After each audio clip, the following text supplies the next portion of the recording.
O preložitvi podelitve letošnje nagrade za književnost naj bi akademija razmišljala že od lanske jeseni, ko se je organizacija znašla pod plazom kritik zaradi spolnega škandala. Za spolnim nadlegovanjem naj bi stal francoski fotograf in zunanji sodelavec akademije Jean-Claude Arnault, ki ga je neprimernega vedenja javno obtožilo 18 žensk.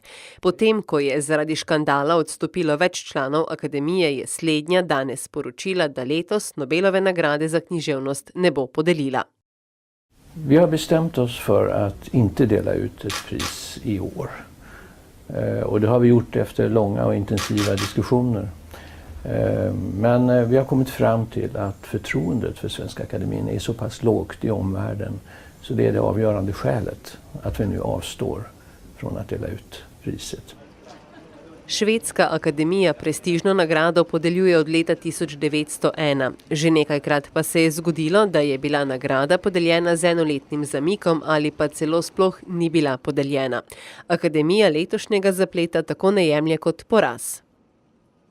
Nej, det är inget nederlag. Det har alltså förekommit tidigare och i år gör vi det därför att vi har haft en mycket ovanlig situation med stridigheter i akademin och en försvagad akademi när det gäller antalet ledamöter.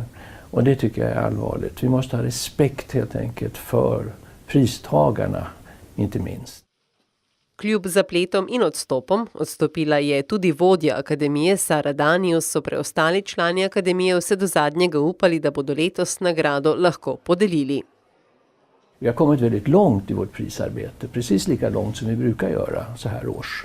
Nästan framme alltså vid korta listan som vi ska ha klar före sommaren. Anledningen är just det bristande förtroendet i omvärlden. Och det måste man ha respekt för. Men vi kommer fortsätta prisarbetet hela året, precis som vanligt.